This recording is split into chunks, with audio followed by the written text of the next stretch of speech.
I want to move on. We're running just a tiny bit behind with Maureen, also goes by Mo, and I still actually not sure how to pronounce her last name. I'm going to call it Tkacik or Tkacik. She's a senior economic fellow at the American Economic Liberties Project. And we're going to get a vantage point coming up here between Mo and Carter Doherty from the Americans for Financial Reform, of the real economic advocacy groups recognizing that this is a problem as well. So, and by the way, I think we're going to plan on skipping the sneak peek trailer at 2:30. So we have 45 minutes here at this point. So if we can still get about 20 minutes in for each talk here. So without further ado, I'd like to introduce Mo.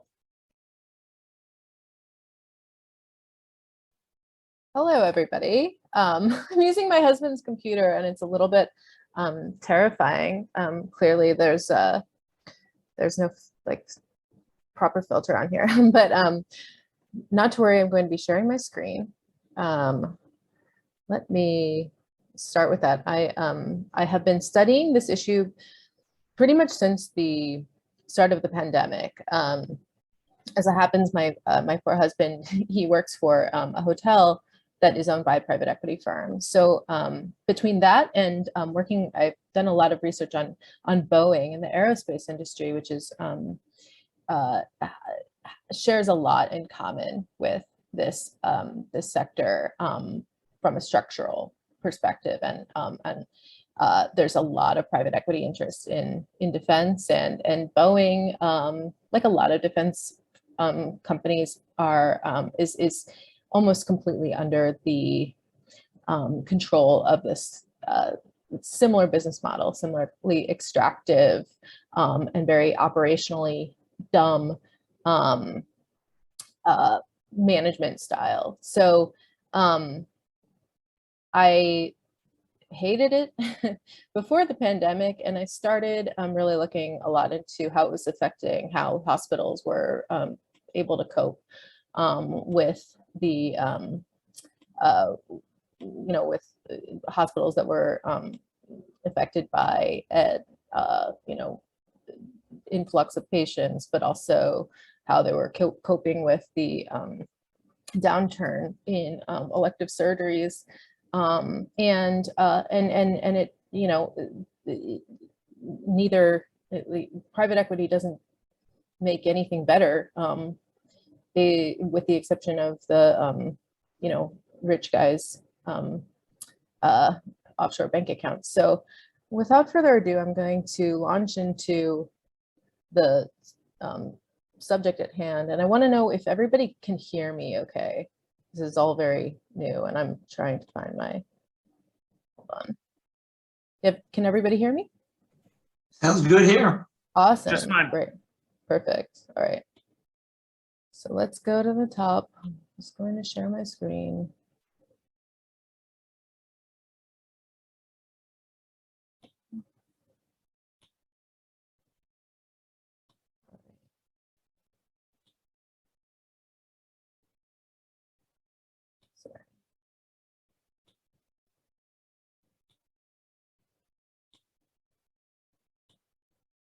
Here we go. Can everyone see that? Sorry. All right. I'm assuming that you can.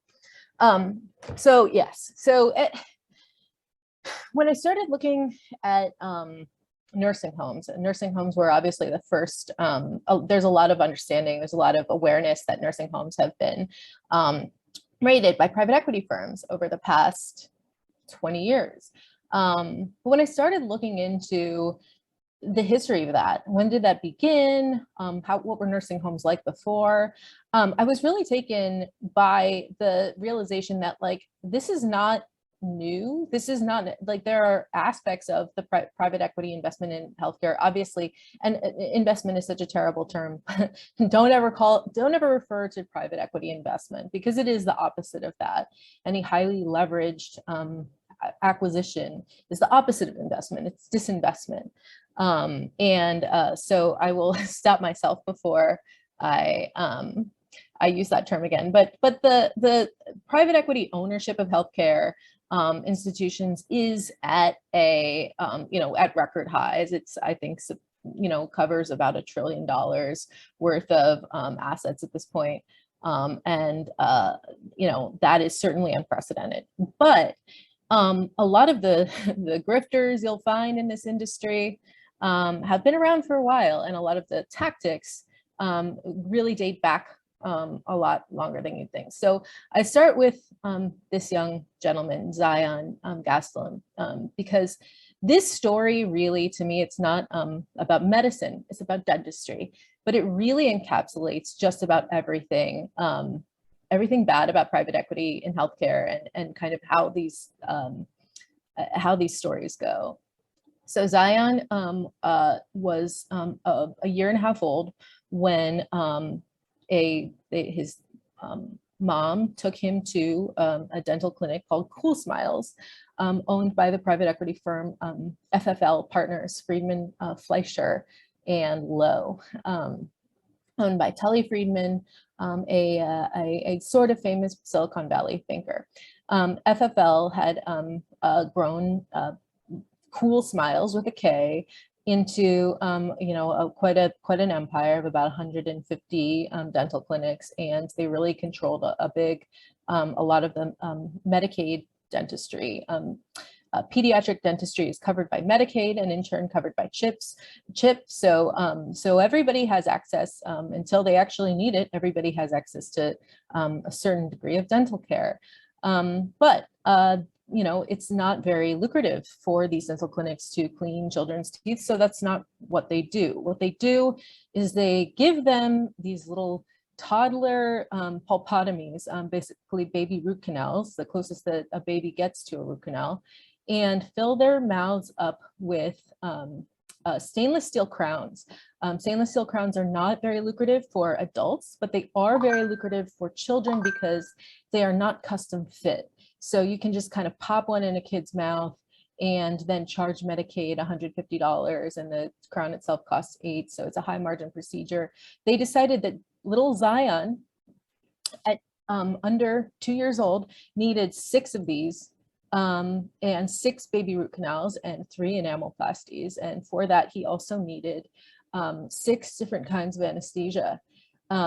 They didn't tell his mom he was getting all this. They said they were doing 3, but they decided in the chair to do 6. So they gave him 6 kinds of anesthesia, including propofol.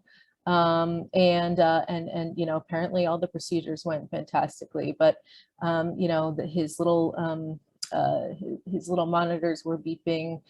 Somebody turned it off, and they were desperately understaffed, as is very typical. They were doing about 90 dentists at Cool Smiles were seeing between 30 and 60 patients a day. So they were a very, very high volume business. And so somebody, the anesthesiologist on duty had, was working on 3 other kids while Zion passed away, and nobody noticed. Now they still billed Medicaid $2,800, even though he died in the clinic. And he was, revived in the hospital, maybe lived another couple days, but he was dead when he left the clinic. They billed Medicaid anyway. What's crazy is that this happened like 6 weeks before they made a settlement with the Justice Department. The Cool Smiles owner is called Benevis, and the Justice Department, had been investigating them for about 10 years for, doing unnecessary procedures, fraudulently billing Medicaid. They also had a practice called a papoose board that they used to restrain kids to, and then they eliminated that, and that's when they started the anesthesia, giving them all a lot of anesthesia. So they did this as they were settling with the DOJ to try and get rid of this Medicaid fraud investigation. They ended up settling for, $30 million, and then Zion's parents sued. Not too long after that, a few months after that, now COVID is coming, so it's kind of limited their cash flow. Benevis files for bankruptcy protection and attempts to get the litigation stayed. So they kind of attempt to discharge the lawsuit in the bankruptcy, which is extremely common, and in fact might be part of the mystery of understanding private equity in healthcare and why it's gotten so enormous, is that private equity titans are masters of the bankruptcy system and masters by extension of getting out of their liabilities. Those liabilities, the ones that we think about, are the ones to the bondholders and the ones to their workers. But another big kind of liability that that private equity owned healthcare institutions are really, really good at getting out of is any liability to patients they've killed.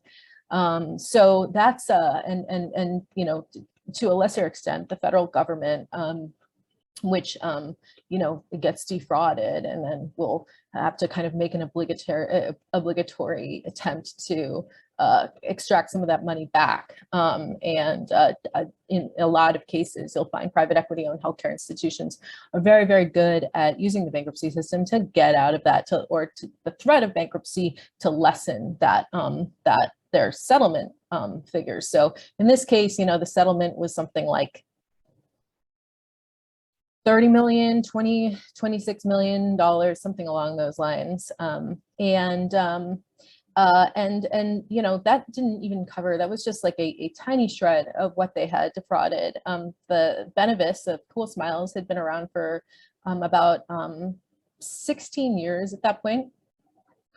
Very, very, they did, industrial levels of unnecessary procedures on most of the kids who walked through the door. One other thing that Benevis did that was very classic and very typical of the kinds of, I think that what emergency room doctors are facing right now too. They really, really preyed on new grads, new dental school grads who didn't know any better, who had no pediatric training. So they were not pediatric specialists because they didn't want anyone who'd actually spent any time thinking about kids. And people who were not American citizens, had a lot of student loan debt, and had some element of visa uncertainty in their lives. Then when you sign up to go work for Benevis, and it was lucrative, apparently the base salary was almost $200,000 a year, but you could very easily get fired for not producing enough. They would force you to give them a 90 days notice, or no, 6 months notice, 90 days or 6 months notice before you quit. And if you had to quit, if for whatever reason you ended up quitting before that time, I think that they would charge dentists something like $500 or $1,000 a day for every day that they had not fulfilled their contract. So it's the real, that is such a huge thing. One of the biggest things I think that, one of the keys to getting private equity out of medicine, I've come to conclude, is to just, if we're going to start canceling student debt, cancel all healthcare related educational debt. That would give physicians an enormous amount of freedom to do the right thing, to file whistleblower lawsuits like a lot of Benevis, dentists did. And so I think that's, that's something that I've come to believe. Okay, so beyond Zion, who I feel really bad, he should be 5. So where does this all come from? Well, part of the esteem and the respect the American Medical Association has enjoyed in our culture in this country stems from the patent medicine scams of the turn of the century when temperance was taking off. So were doctors who peddled these basically these snake oil, which in the case was often headache powder. That was another big one, snake oil and headache powder. And usually these things were a combination of alcohol, morphine, cocaine, that stuff. But they would never, there was a very, very, very, very powerful industry that controlled something like 20% of newspaper advertising in its day and would blacklist newspapers that wrote anything critical about the industry. So even efforts to just get the patent medicine industry to disclose the ingredients in their patent medicines were met with silence. The AMA, together with Collier's magazine and the progressive movement, was very instrumental in reforming this industry and really kind of ending that form of medicine in the turn of the century. They really went out of their way to kind of eliminate the quacks and the bad doctors from the business. But that element did come back into the profession. It's inevitable. And prohibition really gave doctors this very privileged space, especially in big cities, but anywhere they were allowed to prescribe liquor. And so medical bootlegging became a thing. And this is when you start to see a lot of, and the newspaper stories weren't very vivid in those days, but a lot of stories about sort of fly-by-night, unauthorized, unlicensed hospitals. These are kind of like a combination of flop houses, poor houses, nursing homes, insane asylums, and bars. Kind of, you got a little bit of everything. And this was, this was a thing that doctors did during the Depression. Hard to know how much judgment to cast, but it was a thing that, clearly, and they oftentimes also teamed up with pharmacists and had morphine on supply. So, a lot of the earliest for-profit hospitals were kind of emerged from this industry. And it's just something to keep in mind when you kind of research this stuff, because, these entities did exist. And as the medical profession got, more advanced and came to have more respect and also handle sort of more complex health matters, the scams became more complex as well. So, in the 60s, I'm sorry, in the 50s, when you started to have a critical mass of the population in certain places, especially like New York, East Coast places with generous Blue Cross benefits. You start to see, headlines about proprietary hospitals that are sort of, overdoing it a little bit. They're kind of, administering unnecessary procedures. And a panel of doctors at Columbia is looking at a Teamsters file and saying, well, what do you know? Half of the hysterectomies that these Teamsters wives have gotten are totally unnecessary and, kind of dubious. I wonder what that's about. Well, it was about insurance fraud and the corporate practice of medicine and all of those things that we know all too well these days. They aren't new. They existed back then, but the question is, where was the revenue coming from? In those days, it was Blue Cross, and then in 1960, a Kerr-Mills Act was sort of like an early version of Medicaid for the aged, and that really jump-started the nursing home industry. And those early nursing home owners, I mean, I can't tell, like, they were not good people.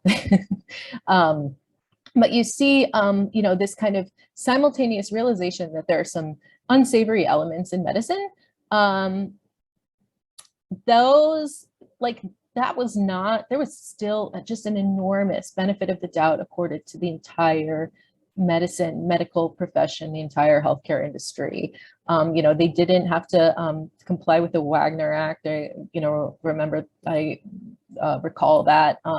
You couldn't strike if you worked for a hospital for a really long time, and they didn't, even when most of the hospitals that we know, the hospitals that have been around, really came into their own, or they got their start under the Hill's-Burton Act, which the Hill-Burton Act of 1946, which offered federal funds to a lot of nursing homes, clinics, and community hospitals, and they kind of had these matching funds. And a funny provision of Hill-Burton was that it was mandated that you had, every hospital that received these federal funds had to agree to provide a reasonable volume, a quote, reasonable volume of charity care. So right, already you're seeing, okay, that's not a real regulation. That is, but that's very much what you get in terms of kind of a lot of healthcare regulation.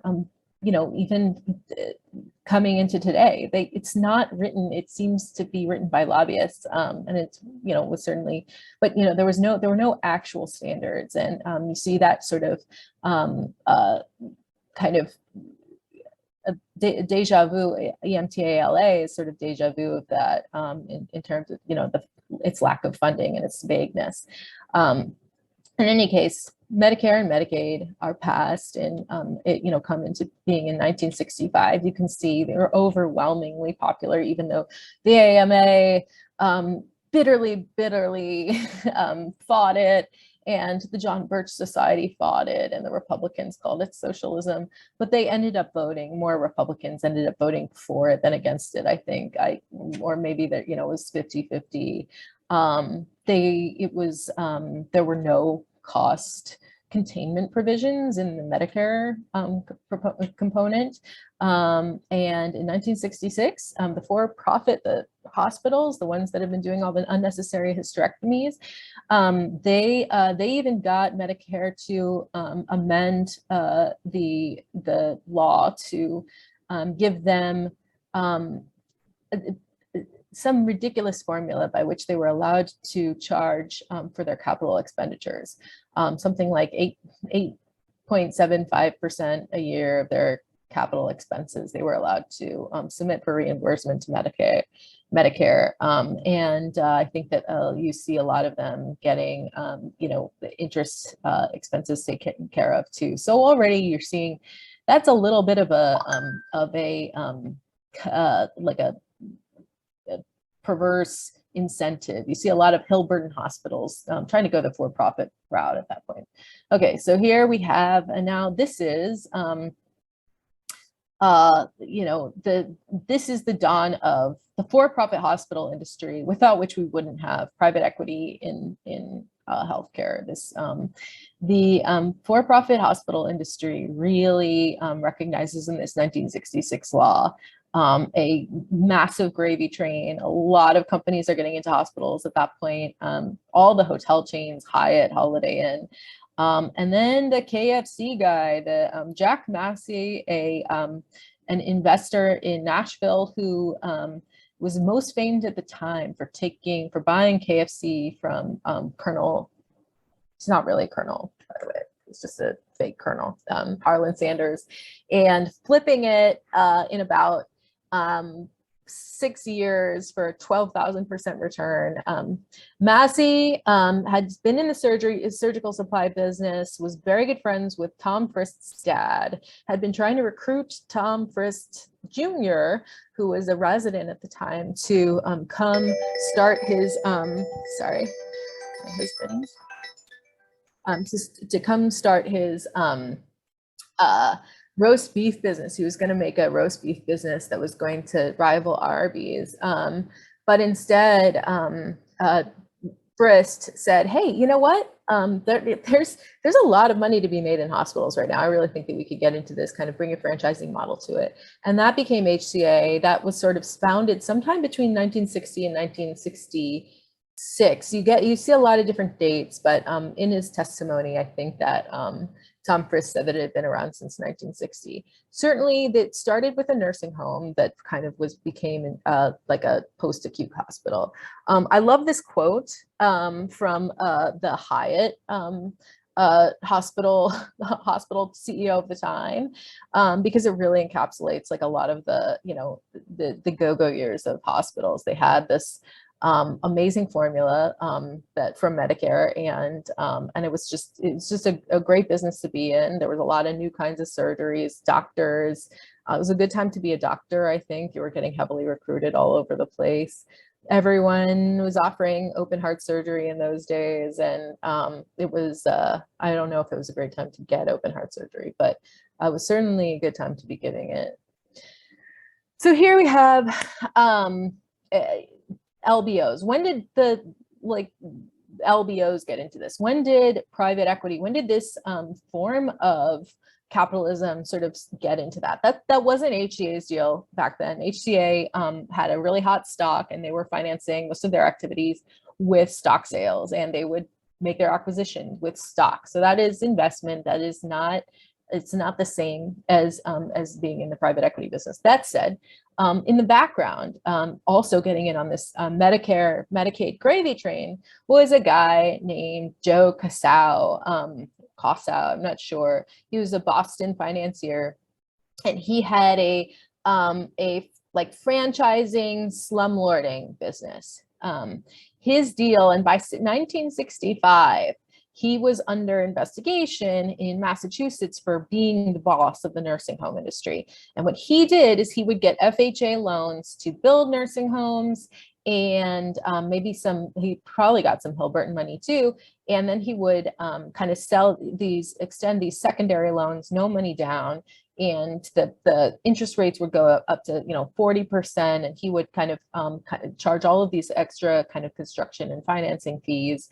And there were calculations done that he had like millions of dollars worth of mortgages out on properties that were worth probably tens of thousands of dollars.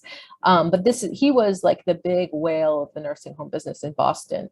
Also had interest in racetracks. Also, was a handbag, duffel bag manufacturer. Also had like just all kinds of gaming interests. And he was sentenced to a year in prison for some totally unrelated insider trading deal in 1968. Ended up beating that charge, but he was kind of the archetype, I think, of like, this was while the KFC Jack Massey HCA crowd was like the public face of the for-profit hospital industry, this guy Casao was your classic, the classic guy who really ran the show. These nursing homes were had enormous amounts of debt that they could barely barely service. They had to defraud Medicaid liberally. And they were caught constantly, charging for patients who were already dead, and charging for rehab or group therapy, or on patients who were, in a coma. That they were, just horribly understaffed, reeking of urine. They had all kinds of ex-cons working in these places. I mean, really, really slummy, awful, predatory places. But this guy knew how Medicare worked and how Medicaid worked and how to extract money out of the government and get away with it ultimately.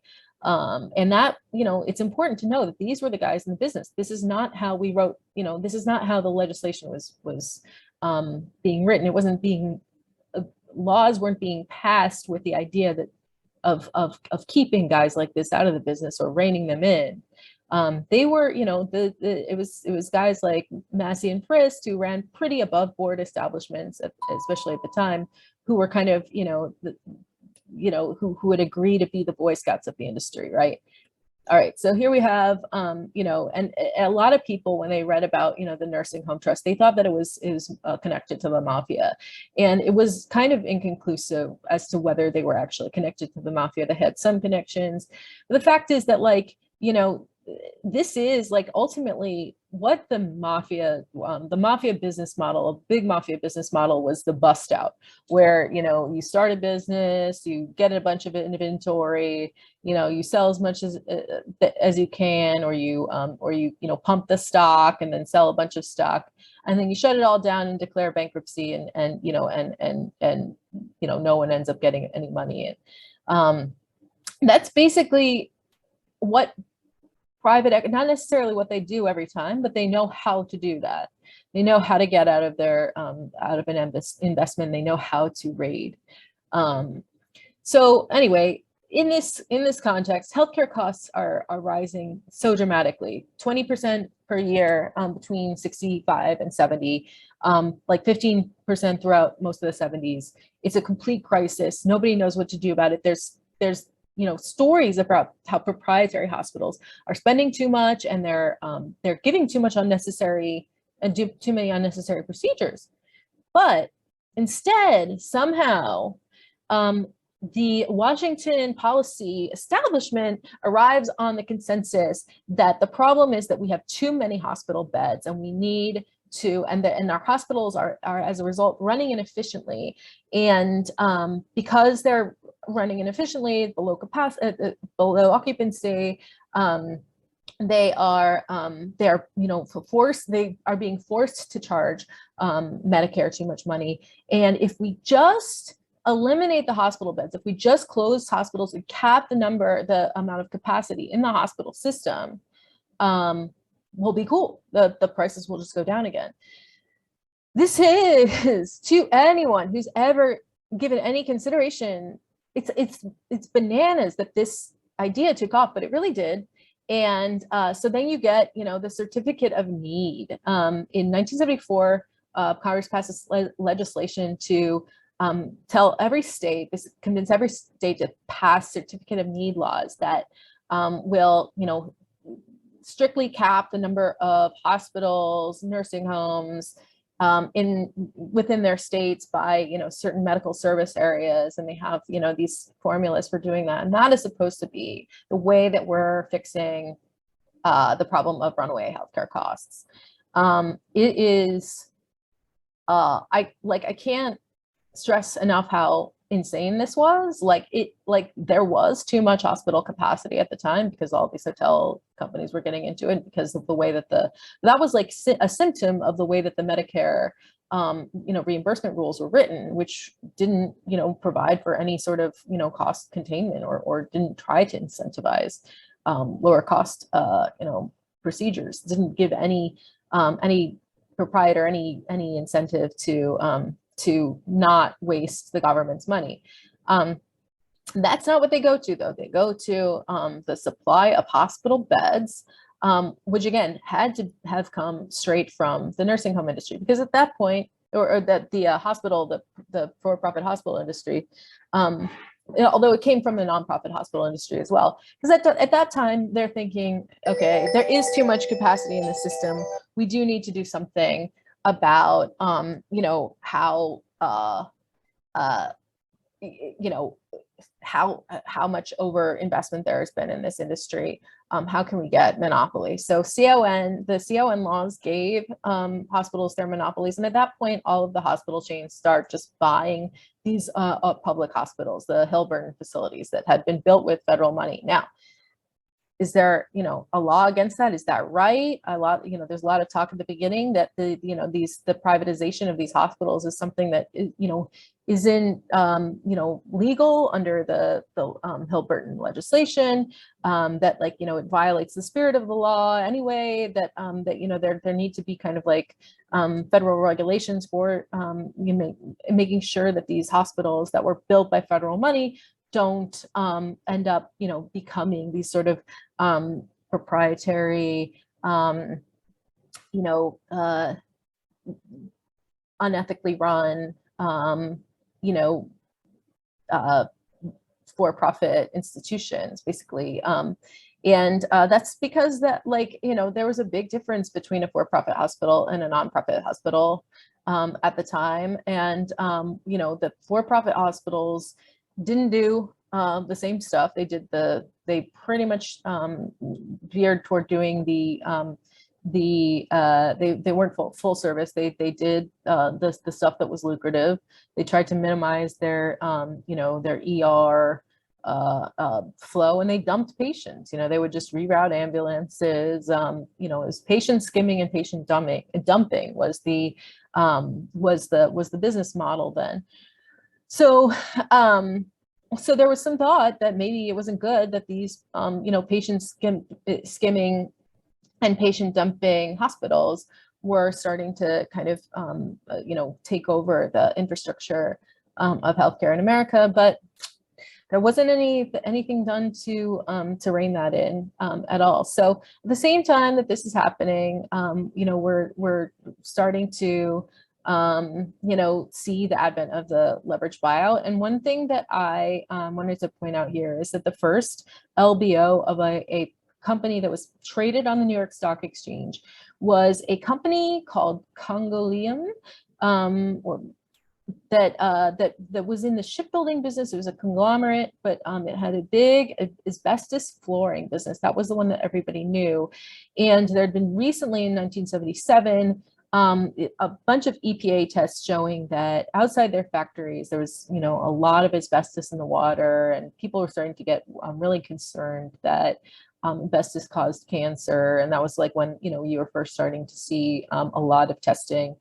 I don't know if that was the motive behind the LBO. It was a management led LBO, but it does give me pause at this point, because asbestos, of course, turned into a massive kind of litigation black hole, and Congolium has since gone bankrupt multiple times, and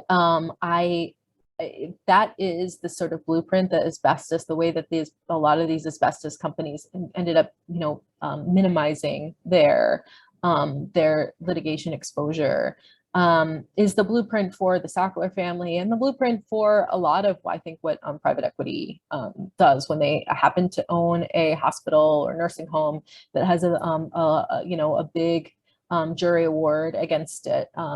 They abuse the bankruptcy process, just as the Mafia would, to get out of paying that. So here we are, the 70s, all these things happen. Rick Scott, I still haven't figured out how Rick Scott really emerged, but he would become a force.